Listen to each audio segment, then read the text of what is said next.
इसी आवाज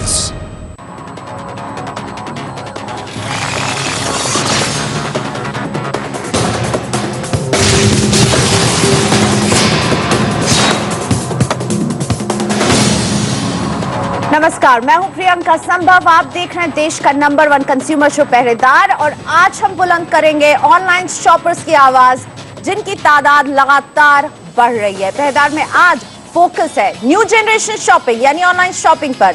जब फ्लिपकार्ट के सेलर पर चोरी का फोन बेचने का आरोप लगा, गिरफ्तारी हुई तो सभी की जुबान पर एक ही सवाल था कि आखिर सबसे सस्ता सबसे अच्छा प्रोडक्ट बेचने की गारंटी देने वाले ये मार्केट प्लेस सेलर की कोई गारंटी दे सकते हैं या नहीं।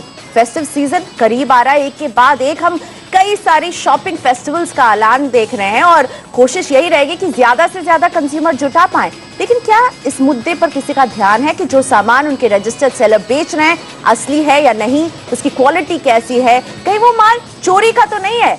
ऐसा हम इसलिए कह रहे हैं कि हमारे पास पहरेदार के पास तमाम ऐसी शिकायतें पहुंच रही है जिनमें सेलर्स की शिकायत कर रहे हैं कंज्यूमर।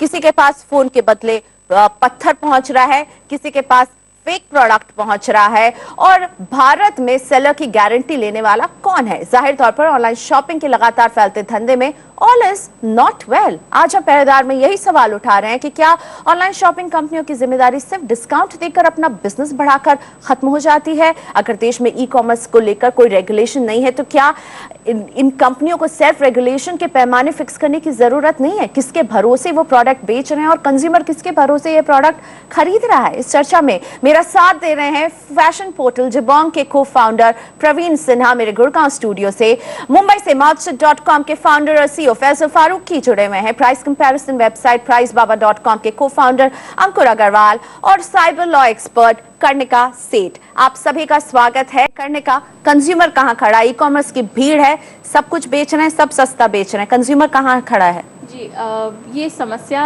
आज की डेट में बन गई है क्योंकि जो कंज्यूमर है वो अपनी सुविधा अनुसार खरीद तो रहा है नेट पे, लेकिन कितना ड्यू डिलिजेंस, जैसे आपने अभी डिस्कस किया कि कितना ड्यू डिलिजेंस रियली हो रहा है, वो देखने वाली बात है।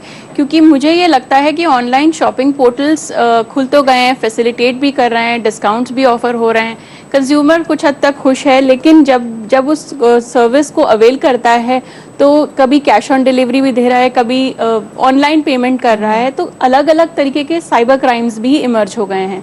जैसे आप देखिए फिशिंग वेबसाइट्स हैं, आज की डेट में बहुत सारी वेबसाइट्स ऐसी हैं जो ऑनलाइन शॉपिंग मॉल के नाम से ही धोखाधड़ी का काम कर रहे हैं। तो जब तक कि कोई रेप्यूटेड ऑनलाइन शॉपिंग मॉल ना हो, एक कंज्यूमर को बहुत सतर्कता रखनी चाहिए, ऐसे कोई नई ऑनलाइन स्पेस पे जाके खरीदारी नहीं करनी चाहिए। यानी आप रहिए सावधान, आप बिल्कुल सतर्क रहिए, क्योंकि आपको ये सस्ता माल तो बहुत बेच रहे हैं, लेकिन कहीं ना कहीं सेलर की वेरिफिकेशन में मात क्यों खा रही है ई कॉमर्स कंपनियां?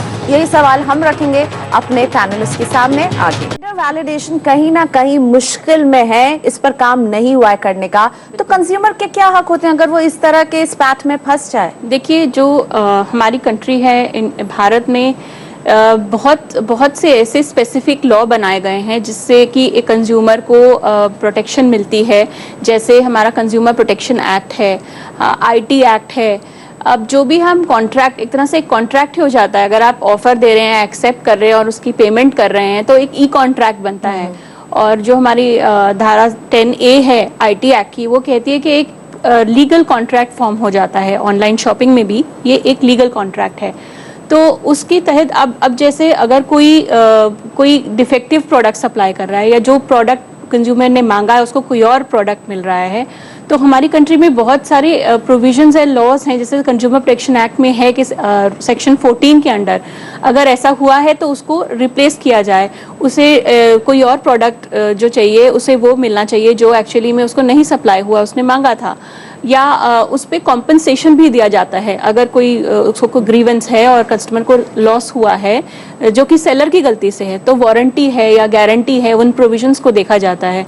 और जहां वारंटी गारंटी नहीं है तो क्या क्या वो मिस रिप्रेजेंट कर रहे थे, कंज्यूमर को क्या बहका रहे थे कि हाँ हम आपको ये प्रोवाइड कर रहे हैं। में कई प्रोविजन तो है ये जो हैं। आपको प्रोटेक्ट करते हैं। बिल्कुल, सेल ऑफ गुड्स एक्ट भी है हमारी कंट्री में, टॉर्ट लॉ भी हम लोग फॉलो करते हैं, तो हमारे पास काफी लीगल अगर आप देखेंगे तो सेक्शन 79 भी है आईटी एक्ट का, जो कि बहुत साफ साफ कहता है कि इंटरमीडियरी लायबल है, अगर उसने ड्यू डिलिजेंस नहीं किया है तो वो को एस्केप नहीं कर सकता, वो अपने आप को एग्जेम्पशन नहीं मांग सकता। तो जब तक ये कि due दलील ई diligence कॉमर्स नहीं हो। कंपनियों की रहती है करने का। आईटी कानून का रोल फिर बहुत बढ़ जाता है। बिल्कुल। क्या कर रहा है आईटी कानून?